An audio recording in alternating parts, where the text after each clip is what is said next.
Assalamualaikum warahmatullahi wabarakatuh. Perkenalkan, nama saya Nureni, NIM 2303542010002, Prodi Agribisnis Fakultas Pertanian Universitas Andi Cema. Di sini saya akan mempresentasikan tentang dari lahan sempit ke pasar ekspor revolusi pertanian skala rumah tangga dengan mata kuliah penyuluhan dan komunikasi pertanian. Presentasi ini mengeksplorasi bagaimana pekarangan kecil misal 10 kali 10 meter di perkotaan dapat diubah menjadi usaha produktif yang memenuhi konsumsi rumah tangga, meningkatkan pendapatan, dan membuka akses pasar lokal hingga ekspor melalui inovasi budidaya, pemasaran digital, dan penyuluhan terpadu. Pendahuluan. Mengapa tema ini penting? Fenomena ini alih fungsi lahan pertanian dan urbanisasi menciptakan tantangan sekaligus peluang. Pekarangan rumah di kota dapat menjadi lahan produktif signifikan jika dimanfaatkan. Kementerian Pertanian memperkirakan potensi besar bila setiap rumah memanfaatkan 50 meter persegi pekarangan. Permintaan akan sayuran organik, buah premium, dan tanaman hias meningkat. Penyuluh pertanian berperan merubah paradigma bahwa bertani harus lahan luas. Generasi muda dan urban farming. Anak muda tertarik karena teknologi yaitu hidroponik, hortikultur, aquaponik bersifat instagramable, memberi peluang usaha dan gaya hidup sehat. Yang kedua, peluang ekonomi. Pekarangan dapat memenuhi kebutuhan keluarga, menghasilkan surplus untuk dijual online dan lokal, meningkatkan ketahanan pangan dan pendapatan. Kisah inspiratif, bukti nyata. Contoh nyata menunjukkan perjalanan dari pekarangan kecil menuju pasar luas.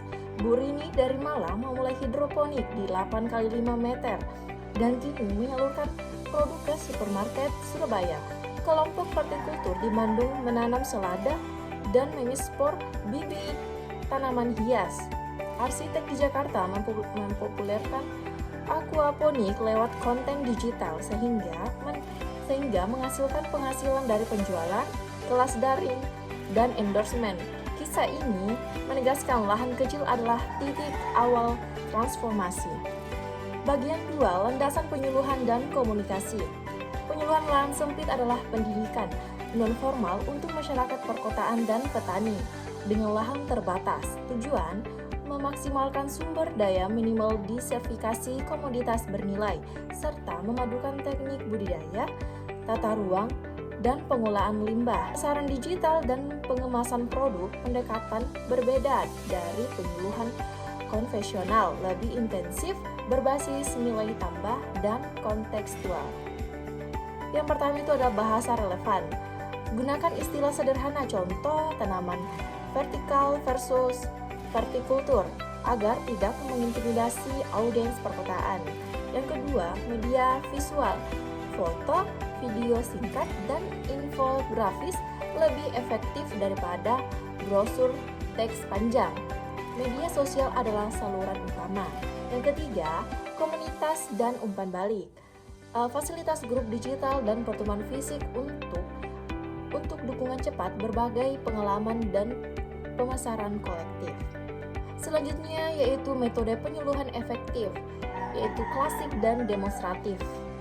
Metode klasik tetap relevan untuk membangun kepercayaan dan pengalaman langsung.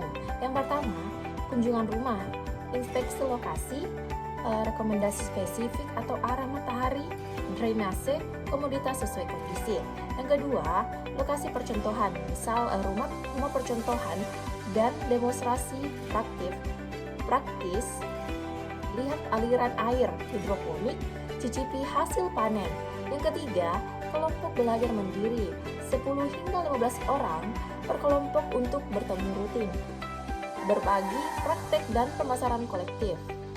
Demonstrasi langsung lebih meyakinkan daripada paduan tertulis. Mereka juga memicu adopsi teknologi tepat guna. Metode penyuluhan efektif, digital dan hibrida. Metode digital meluas cepat di kalangan target perkotaan. Yang pertama, video tutorial pendek, konten 30 hingga 60 detik di TikTok atau Instagram. Reels yang membantu pembuatan sistem sederhana menurunkan hambatan belajar praktis. Yang kedua, grup WhatsApp atau Telegram. Ruang konsultasi instan untuk tanya jawab, upload foto masalah tanaman dan respon cepat dari penyuluh serta sesama anggota. Yang ketiga, kelas daring dan pendampingan. Webinar terpadu teori dan praktik langsung melalui video call cocok untuk peserta dari berbagai lokasi. Penerapan hibrid atau gabungan kunjungan, demo, dan digital adalah skema ideal sosialisasi, yaitu komunikasi, pendampingan intensif, pemasaran, evaluasi. Selanjutnya, komoditas unggulan untuk lahan sempit. Pemilihan komoditas harus memperhatikan nilai ekonomi, siklus tanam, dan permintaan pasar komoditas unggulan. Yang pertama, sayuran daun atau hidroponik.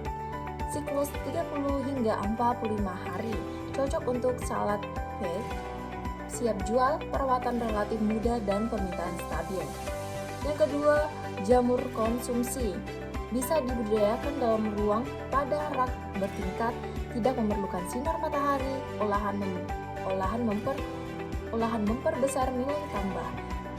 Cabai dan tomat cherry nilai tinggi, cocok untuk hortikultur atau pot, butuh pengendalian hama intensif dan pengetahuan PHT. Yang keempat itu adalah tanaman obat keluarga, seperti jahe, kunyit, serai muda di pot. Permintaan untuk jamu dan kosmetik stabil. Yang kelima, tanaman hias premium. Aglonema, monstera pasar sedang naik, fokus pada perbanyakan dan pemasaran foto produk. Kendala utama dan solusi praktis. Penyuluhan lahan sempit mengatasi kendala, yaitu seperti keterbatasan pengetahuan, akses sarana produksi, serangan hama, keterbatasan waktu, dan akses pasar. Solusi konkret, yang pertama adalah pengetahuan, mulai dari dasar melalui paduan langkah demi langkah, video pendek, dan demo praktis seperti bahasa sederhana untuk mengurangi hambatan adopsi. Yang kedua, akses sarana, penyuluh fasilitas informasi toko, marketplace, atau pembentukan koperasi pembelian bersama untuk menurunkan biaya input. Yang ketiga, hama dan penyakit, penerapan pengendalian hama terpadu atau PHT, perangkap musuh alami dan pestisida nabati dari bahan rumah tangga. Yang keempat, waktu dan motivasi, rancang sistem low maintenance atau timer hidroponik otomatis, serta jaga motivasi melalui kelompok dan sharing hasil di grup digital.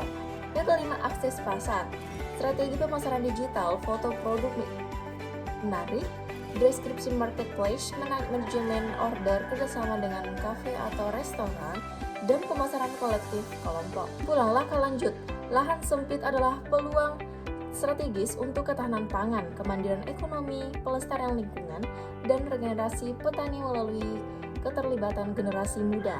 Inti pesannya itu yang pertama, ubah paradigma. Jangan tanya luas lahan, tanyakan bagaimana mengelolanya. Penyuluh berperan sebagai fasilitator, motivator, dan penghubung dengan pemerintah, swasta, dan pasar. Yang kedua, gabungan metode, skema hibrida atau sosialisasi digital, yaitu demo fisik dan pendampingan intensif, pemasaran, memberikan hasil terbaik. Yang ketiga, fokus komoditas dan nilai tambah. Pilih sayuran hidroponik, cabai, tomat cherry, jamur, tanaman hias, toga, dorong olahan untuk margin lebih tinggi. 4. Ukur dan replikasi.